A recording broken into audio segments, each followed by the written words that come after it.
So my name is Maggie Jones. I'm a PhD student at Queen's University, and I'm very happy to be here discussing Krishna and Ravi's paper. I thought it was very enjoyable, and I thought it was something really important and relevant for right now. So just wanted to reiterate what they already did a good job explaining. What this paper does is they use difference and differences regressions to examine the effect of different self-government agreements. So I think this is kind of like the main focus, but then they're also looking at comprehensive land claim agreements, and then these two kinds of opt-in agreements. So these are First Nations Financial Management Act agreements and the First Nations Land Management Act. So what they're looking at is what are the effects of obtaining one of these agreements on the socioeconomic outcomes of the communities who are involved in the agreements. So they look at individual, household, and community level effects.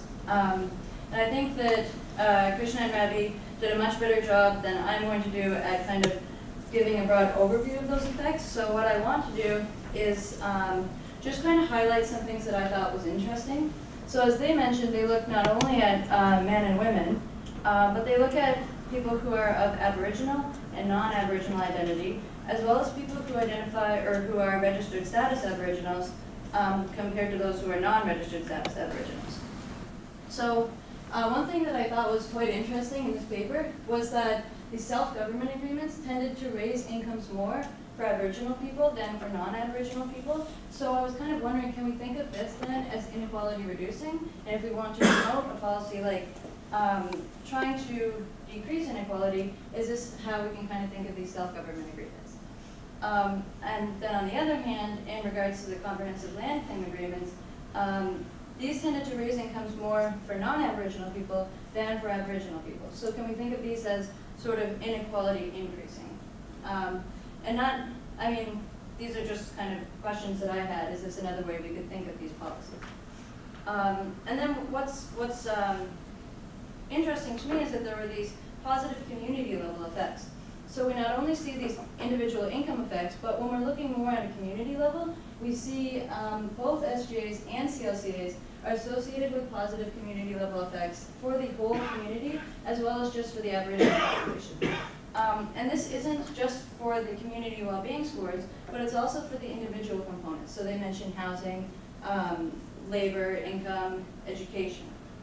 So my main comment, I guess, is that you guys mentioned in the paper that one concern somebody might have is that is it just high-income communities that sign into these agreements, and then we see an increase in their income afterwards. So you guys include census subdivision fixed effects to account for this, but one thing that I was wondering while I was reading this, is it possible that there are actually time-varying community-specific factors that would affect both the community's likelihood of signing into an agreement as well as the outcome after they sign the agreement? So something that came to mind for me is, for example, does a band's ability to negotiate a better agreement with the government change over time? So is there sort of a structure within the band that might be affecting both this probability of treatment and the outcome variable? And to the best of my knowledge, I couldn't think of a way to kind of remedy this. And I mean, we're always faced with data limitations and whatnot in economics. So I think the best sort of way to address this would just be to include a discussion before the methodology, outline how these negotiations are undertaken and how the contracts come into effect.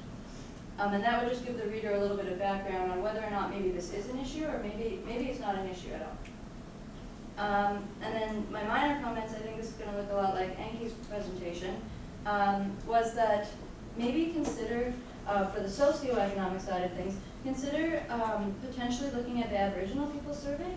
So you might be able to find a subset of these census subdivisions that do occur in 2001, 2006, and 2012 to create a panel where you can look at things like housing conditions, health, education, and stuff in more detail. So that might give you a better idea of how the increased income is actually benefiting these communities. So they, in the Aboriginal People Survey, I think many people are aware, many people here have worked with it, they have very specific questions. So, you know, does your household have a stove? Do you have electricity? Yep. Isn't only the 2001 include on-reserve pupils? I thought that 2006 and 2012 were only included off-reserve Indigenous people. Do they only include opposite? The 2001 includes on-reserve, a Mhm. subsample, but I'm pretty sure the 2006 and 2012 doesn't. Okay, then that might completely invalidate my my suggestion here.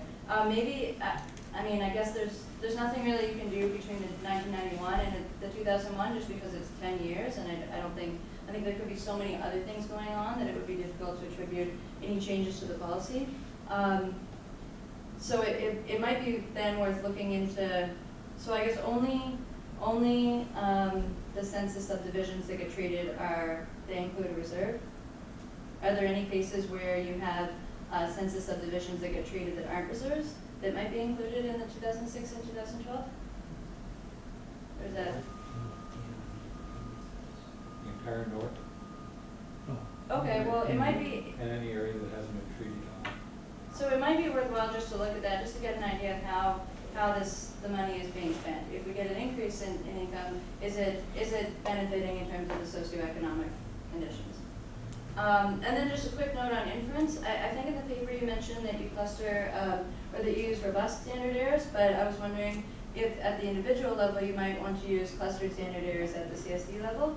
And then one thing I was thinking, this may or may not apply here, there's this, this Conley-Tabor paper in Restat from 2011, they have a correction for inference when your difference in difference specification has a small number of treatment groups relative to your control group. So that might be something to consider here in some of your regressions.